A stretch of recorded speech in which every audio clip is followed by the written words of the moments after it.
Hello everyone, আমি আপনাদের সামনে আজকে নিয়ে এসেছি কাতলা মাছের ডিমের ভুনা। কাতলা মাছের ডিম ভুনার জন্য এখানে লাগছে কাতলা মাছের ডিম আছে পরিষ্কার করে ধুয়ে রাখা, লেবুর রস, আদা বাটা, কাঁচা লঙ্কা বাটা, রসুন বাটা, কাঁচা লঙ্কা কুচি, ধনেপাতা কুচি, পেঁয়াজ কুচি, টমেটো কুচি। এবার এটাকে ভালো করে ম্যারিনেট করে রাখতে হবে। প্রথমে লেবুর রস দিয়ে দিলাম, কাঁচা লঙ্কা পেস্ট দিয়ে দিলাম আর হলুদ গুঁড়ো দিয়ে দিলাম। ব্যাস, এটা দিয়ে ভালো করে ম্যারিনেট করে রাখতে হবে। এটাকে ভালো করে ফাটিয়ে নিতে হবে।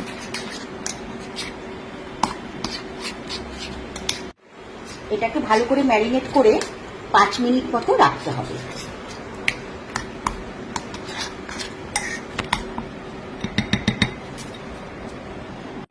যত ভালো মাখা হবে তত জিনিসটা ভালো হবে। আমি আগে থেকে গরম জল রেডি করে রাখছি, জাস্ট 1 মিনিট দিতে হবে। ফার্স্টে তেল দিয়ে দেবেন, তেলটা একটু বেশি লাগবে এটা বানানোর জন্য।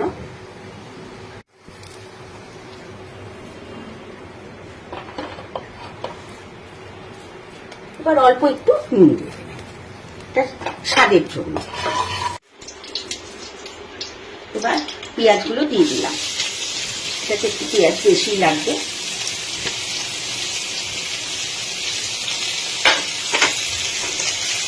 যতক্ষণ কাঁচা গন্ধ থাকবে ততক্ষণ ভেজে নিতে হবে, খুব একটা লাল করা যাবে না।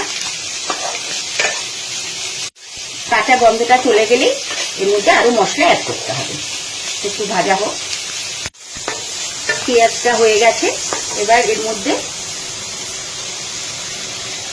1.5 চামচ মতো রসুন বাটা, 1 চামচ আদা বাটা, 1 চামচ কাঁচা লঙ্কা বাটা দিয়ে এটা একটুখানি কষে নিতে হবে। একটু কালারটা ছাড়বে ঠিক ততটা কষে নিতে হবে। এবার টমেটোগুলো দিয়ে দিলাম, কুচি করা টমেটোগুলো। এবার এটা একটু ভালো করে কষে নিতে হবে। এবার ঢাকা দিয়ে দিলাম। এটা কষা হয়ে গেছে, এবার আমি এর মধ্যে মাছের ডিমটা দিয়ে দেবো।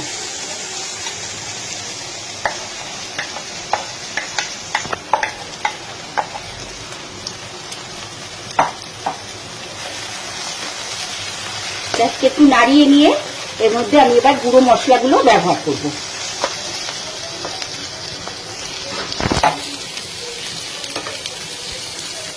হলুদ দিয়ে দিলাম, কাশ্মীরি মির্চ দিয়ে দিলাম,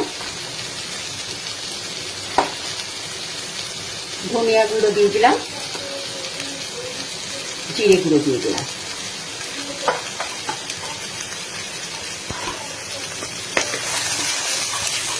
দিয়ে এবার একটু ভালো করে কষে নিতে হবে। দিয়ে গরম জল দিয়ে 5 থেকে 10 মিনিট ওটা ঢাকা দিয়ে রাখতে হবে। খুব ভালো করে ফাটিয়ে ফাটিয়ে করতে হবে, নাহলে ডিমটা সেদ্ধ শক্ত হয়ে যাবে।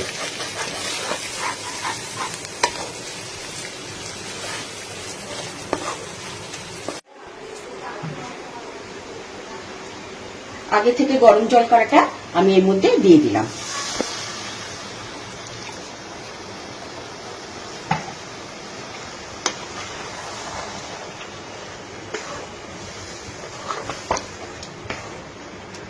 ডিমটা সেদ্ধ হয়ে যাবে, 10 মিনিট মতো ঢাকা দিয়ে রাখতে হবে।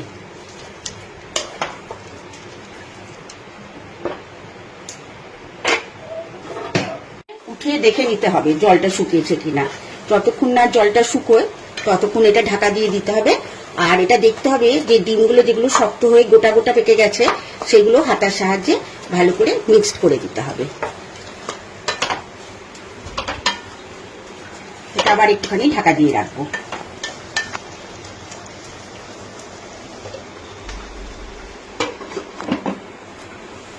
দেখুন এটা এবার এরকম হয়ে যাবে। যতক্ষণ না তেলটা বেরোবে ততক্ষণ আপনাদের এভাবে কষে যেতে হবে। এরপর ভালো করে কষার পর এই ডিমটা দিয়ে একটা তেল ছাড়বে। এটা একদম ঝুড়ো ঝুড়ো হয়ে যাবে। কমপ্লিট হয়ে গেছে, দেখুন তেল ছেড়ে গেছে। এবার আমি এর উপরে ধনেপাতা কুচি আর কাঁচা লঙ্কা কুচি দিয়ে দিলাম। এটা আপনারা গরম গরম ভাতের সঙ্গে খাবেন। রান্নাটা কমপ্লিট হয়ে গেছে। এবার উপরে কাঁচা সর্ষের তেল একটু এরকম ছড়িয়ে দেবেন।